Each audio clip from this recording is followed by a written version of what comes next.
मैं आज की चर्चा अनुमा जी से शुरू करती हूँ कि अनुमा जी, कल जो दिल्ली में राहुल गांधी का भाषण था, उसकी एक लार्जर मैसेज अगर मैं आपसे पूछूं, एक पार्टी के मेंबर होने के नाते, उसकी लार्जर मैसेज आप दिल्ली के लिए क्या देखती हैं? जी।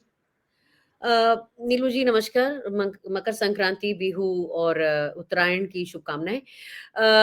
कल राहुल गांधी जी ने जो बोला वो कांग्रेस की मूल विचारधारा है, क्योंकि कांग्रेस की जो मूल विचारधारा, कांग्रेस एक मूवमेंट है, पार्टी से ज्यादा एक मूवमेंट की तरह शुरू हुआ था।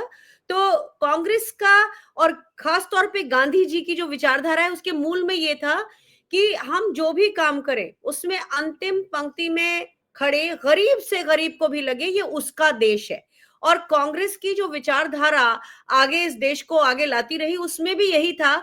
जो एक चक्र चलता है वो चक्र इस तरह से है कि पहले लोग के देश की देशकाल परिस्थिति, फिर लोगों की इच्छा क्या है, फिर कांग्रेस नीति बनाती है और फिर विकास बनता है, इस विकास होता है। इस तरह से ये चक्र चलता है।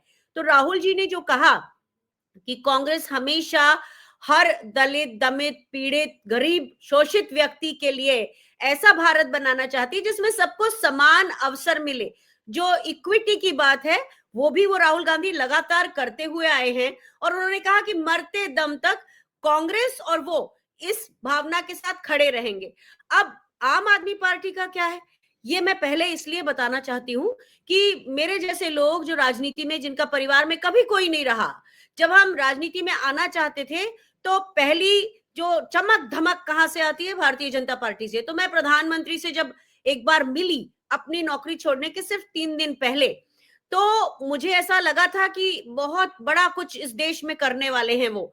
लेकिन तब तक नोटबंदी हो चुकी थी और देश के गरीबों के हालात बहुत खराब हुए थे, लेकिन वो बोल नहीं पाते थे क्योंकि मीडिया ने इस तरह से एक प्रभाव बना रखा था कि बोलने से भी डर लगता था कि कितनी प्रताड़ना उनको उस नोटबंदी से या बाद में छोटे दुकानदारों को जीएसटी से हुई थी। उसके बाद भारतीय जनता पार्टी ने मुझे कहा कि वो मुझे विशेष आमंत्रित सदस्य की तरह अपनी पार्टी में लेना चाहते हैं और तब तक मैं भारतीय जनता पार्टी को समझ चुकी थी, इसलिए उनको मना कर दिया, समझ में आ चुका था। लेकिन आम आदमी पार्टी को मैंने समझा था कि बड़ी अच्छी पार्टी है। तो बीजेपी को जहां ब्राह्मण बनियों की पार्टी कहा जाता है, वहीं मेरे अपने व्यक्तिगत अनुभव से आम आदमी पार्टी बनिए और ठाकुरों की पार्टी है। क्योंकि जैसे मैं जिस जगह से आती हूँ विदिशा, वहां का अध्यक्ष एक ठाकुर था, उसको किसी और को जगह देने में प्रॉब्लम थी। आगे चल के इसका मैं प्रमाण बता रही हूं कि आतिशी मारलीना आतिशी सिंह हो जाती हैं। तो ये मेरा ये कहना है कि एक तरह से उच्च वर्ग को ही ये लोग आगे बढ़ाते हैं। आतिशी का अपना बयान वायरल है जिसमें वो कह रही हैं कि हम एक बार किसी तबके को आरक्षण देंगे, उसके बाद उसे आरक्षण नहीं देंगे। और उनका आतिशी मारलीना से आतिशी सिंह में जो अवतरण हुआ है वो एक उसके पीछे है।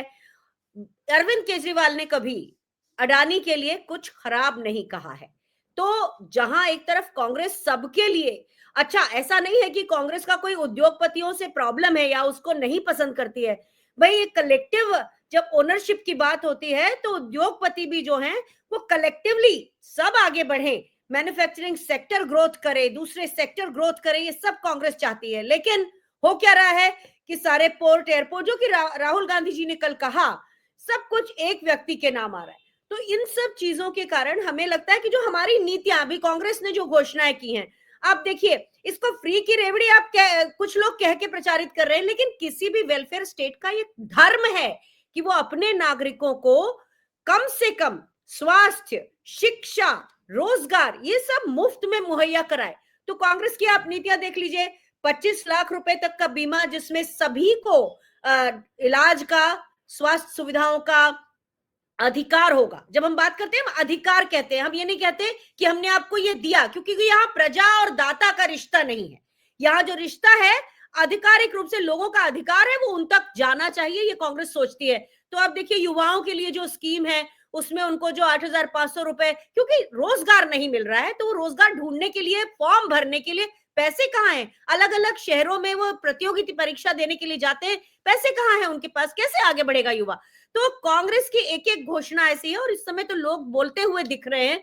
काफी जगहों पे, मतलब गोदी मीडिया के पूरे कब्जे के बावजूद भी जनता कह रही है कि कांग्रेस के समय में हमारे पास अधिकार थे, हमारी जिंदगी बहुत आसान थी। और आज आम आदमी पार्टी की इतनी ब्रांडिंग के बाद भी लोग उभर के आ रहे हैं, और वो महंगाई पे, बेरोजगारी पे, अव्यवस्था पे, और जिस तरह से रिहायशी इलाकों में जहां पर स्लम एरियाज है या जहां पर नॉर्मल आदमी भी रहते हैं, वहां पर जो सुविधाओं की कमी है, जहां सब कुछ हौच पौच हो रखा है, उसके बारे में लोग बात कर रहे हैं। तो कांग्रेस इस समय, कल के भाषण से पहले से ही, 6 महीने पहले से ही कांग्रेस जमीन पर है। और मैं समझती हूं कि मीडिया के सारे नैरेटिव के बाद भी कि बीजेपी और आम आदमी पार्टी आमने सामने, कांग्रेस ने अपनी जगह बना ली है और अब वो आगे ही बढ़ रही है। मैं अनुमा जी के पास आती हूँ कि अनुमा जी, आप क्या ये केवल एक महज नैरेटिव बनाना है, जो बात अभी विवेक कह रहे थे कि सिर्फ नैरेटिव बनाने से काम नहीं चलेगा, बल्कि ग्राउंड पर भी चीजें करनी पड़ेंगी? क्या इस चीज से आप इत्तेफाक रखती हैं, या फिर वाकई में आपको लगता है कि इस बार ग्राउंड पर हो सकता है कि लोगों को ये चीज नजर नहीं आ रही हो, लेकिन कांग्रेस अंदर ही अंदर हो सकता है जमीन पर बहुत ज्यादा काम कर रही है? क्या असलियत क्या है according to the poll preparation? जिस तरीके की तैयारियां हैं कांग्रेस की दिल्ली के चुनाव को लेकर, कई लोग ये भी कहते हैं कि बहुत देर में कांग्रेस जगी, इस तरीके की भी बातें आती हैं। लेकिन आपका क्या मानना है दिल्ली चुनाव के तैयारियों को लेकर? जी। मैं विवेक जी को बहुत ध्यान से सुन रही थी, और मैं वैसे उनकी प्रशंसा भी करती हूँ, काफी बातें बड़े साफ तौर पे कहते हैं। लेकिन मैं विवेक जी को ये कहना चाहती हूँ कि अगस्त के महीने से अगर कांग्रेस चुनाव के मैदान के लिए तैयारी करने लग जाती है, तो क्या वो बहुत देर हो चुकी है? मुझे नहीं लगता। अगस्त में जो दिल्ली प्रदेश कांग्रेस के अध्यक्ष हैं, उन्होंने एक जागरूकता अभियान की शुरुआत कर दी थी। मैंने खुद देखा है अलग अलग जगहों पे, कनॉट प्लेस पे, और भी जितनी यहाँ की जो लैंडमार्क जगह हैं, वहां पर कांग्रेस ने पहले जागरूकता अभियान की शुरुआत की। उसके बाद दिल्ली न्याय यात्रा, एक एक जगह घूमते घूमते सब लोग गए। जो अभी वर्तमान अध्यक्ष हैं, उनको मैंने संगठन को मजबूत करते खुद देखा है। जहां तक सोशलिस्टिक बातों का सवाल है, देखिए, जो कांग्रेस ने बातें की है, चाहे वो नारी सम्मान की प्यारी दीदी योजना हो, चाहे वो युवाओं को 8,500 रुपए का स्टाइपेंड देना है जो कि बेरोजगार है, उसमें ये नहीं कहा है कि हम केवल दलित युवाओं को देंगे। ये भी नहीं कहा है कि ये हम केवल ओबीसी को देंगे या एससी को देंगे, आदिवासी को देंगे, एसटी को देंगे, ऐसा तो नहीं कहा है। सबके लिए है। इसी तरह जो 25 लाख की स्वास्थ्य योजना है, वो सबके लिए है। तो क्या अगस्त से कांग्रेस का मैदान पे आ जाना, और जिसके कारण ये मीडिया नैरेटिव ज्यादा बड़ा बनाने लगा है कि केवल बीजेपी और आम आदमी पार्टी है, वो एक बात है। दूसरी बात, देखिए नीलू जी, जो राहुल गांधी जी ने कल कहा, वो राहुल गांधी जी ने अचानक एक कोई बात कहने की कोशिश नहीं की है। अब आपने देखा, जैसे हमने बहुत सालों से, 11 सालों से हम देख रहे हैं कि एक सांड को हमने शेर की खाल उड़ा दी, लेकिन सांड तो अपने मरखनेपन से बाज नहीं आ रहा, और शेर की उसके अंदर दृढ़ता गंभीरता नहीं है। लेकिन अगर कांग्रेस पार्टी में ये एक दिन की बात होती तो हमको साफ दिख जाता। लेकिन राहुल गांधी आज से नहीं, निरंतर ये बात कहते आ रहे हैं, और ये कांग्रेस की बेसिक विचारधारा है। दो वाद हैं इस देश में, शुरू से रहे हैं, एक है वर्चस्ववाद और एक है सर्वोदयवाद। वर्चस्ववाद कैसा?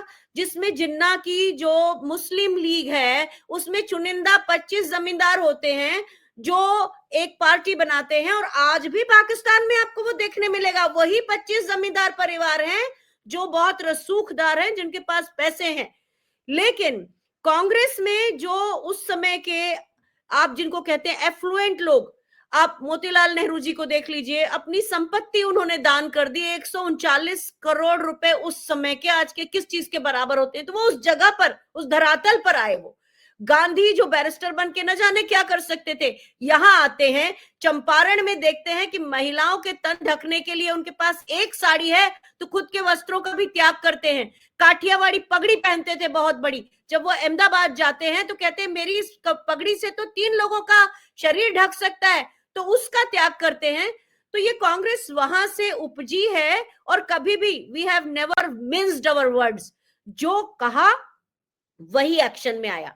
ये और बात है कि एक विवेकानंद फाउंडेशन के तत्वावधान में कुछ लोग एक साथ जुटते हैं, और यूपीए की सरकार के समय भयानक नैरेटिव घड़ते हैं। उसमें से आधे लोगों को तो आप बीजेपी में देखेंगे, क्योंकि वो संघ ने कहीं ना कहीं अन्ना को आगे लाके खड़ा कर दिया था, और इसी तरह से आधे लोगों को आप आम आदमी पार्टी में देखेंगे। तो जहां तक सोशलिस्ट स्कीम्स का सवाल है, कांग्रेस ने सबके लिए लॉन्च की है। सारी महिलाओं को फ्री में बस में, बिना शुल्क के बस में जो उनकी यात्रा है वो कर्नाटक में जारी है। इसी तरह से वहां पर महिलाओं को गृह लक्ष्मी योजना में 2,000 रुपए हर महिला को मिलते हैं। ऐसा नहीं कि केवल दलित, हिंदू भी महिला है तो उसे मिलते हैं। तो ये कहना एक एक तरह से ना, हम इसमें पिछले 10 सालों में इसी में कैद हो गए कि कांग्रेस के किए हुए प्रयास ही नहीं देख पा रहे। हम उसी पर है कि ये कांग्रेस ऐसा करती आई है। कांग्रेस के लोग एसी में बैठकर बात करते हैं। भारत जोड़ो यात्रा के बाद से देखिए तो सही, कांग्रेस कहां कहां जमीन पर है। अभी मध्य प्रदेश में देखिए, मध्य प्रदेश में 27 तारीख को एक बड़ी महारैली है, जय भीम, जय संविधान और जय लोकतंत्र के लिए।